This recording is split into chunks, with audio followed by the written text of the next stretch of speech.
Chapitre 68, le stylo. Nu, par la plume et ce qu'ils écrivent. Tu, Muhammad, n'es pas, par la grâce de ton Seigneur, un possédé. Et il y aura pour toi certes, une récompense jamais interrompue. Et tu es certes, d'une moralité éminente. Tu verras et ils verront. Qui d'entre vous a perdu la raison? C'est ton Seigneur qui connaît mieux ceux qui s'égarent de son chemin, et il connaît mieux ceux qui suivent la bonne voie. N'obéis pas à ceux qui crient au mensonge. Ils aimeraient bien que tu transiges avec eux afin qu'ils transigent avec toi. Et n'obéis à aucun grand hureur, méprisable.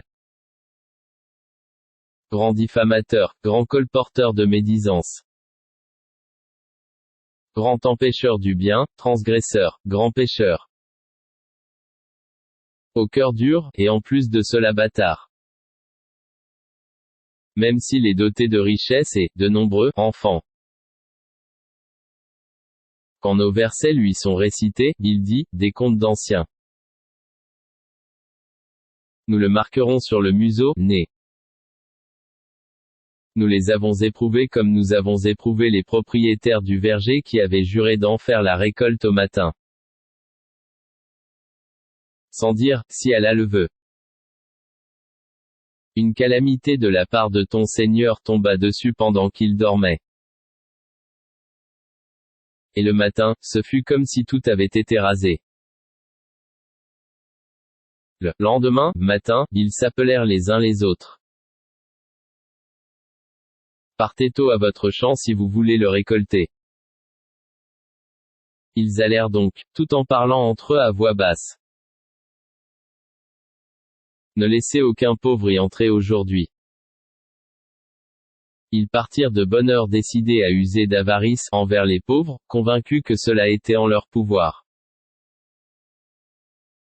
Puis, quand ils le virent, le jardin, ils dirent, vraiment, nous avons perdu notre chemin. Ou plutôt nous sommes frustrés. Le plus juste d'entre eux dit, ne vous avais-je pas dit, si seulement vous avez rendu gloire à Allah. Ils dirent, gloire à notre Seigneur, oui, nous avons été des injustes. Puis ils s'adressèrent les uns aux autres, se faisant des reproches. Ils dirent, malheur à nous. Nous avons été des rebelles.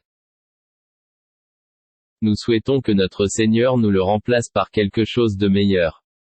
Nous désirons nous rapprocher de notre Seigneur. Tel fut le châtiment, et le châtiment de l'au-delà est plus grand encore, si seulement ils savaient. Les pieux auront auprès de leur Seigneur les jardins du délice. Traiterons-nous les soumis, à Allah, à la manière des criminels? Qu'avez-vous, comment jugez-vous? Ou bien avez-vous un livre dans lequel vous apprenez? Qu'en vérité vous obtiendrez tout ce que vous désirez? Ou bien est-ce que vous avez obtenu de nous des serments valables jusqu'au jour de la résurrection, nous engageant à vous donner ce que vous décidez? Demande-leur qui d'entre eux en est garant? Ou encore, est-ce qu'ils ont des associés? Eh bien, qu'ils fassent venir leurs associés s'ils sont véridiques. Le jour où ils affronteront les horreurs du jugement, et où ils seront appelés à la prosternation mais ils ne le pourront pas.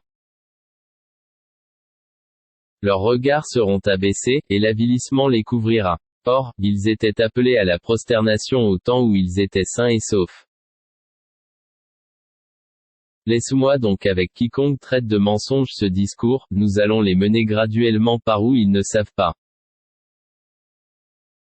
Et je leur accorde un délai, car mon stratagème est sûr. Ou bien est-ce que tu leur demandes un salaire, les accablant ainsi d'une lourde dette? Ou savent-ils l'inconnaissable et c'est de là qu'ils écrivent leurs mensonges? Endure avec patience la sentence de ton Seigneur, et ne sois pas comme l'homme au poisson, Jonas, qui appela Allah, dans sa grande angoisse. Si un bienfait de son Seigneur ne l'avait pas atteint, il aurait été rejeté au nid sur une terre déserte.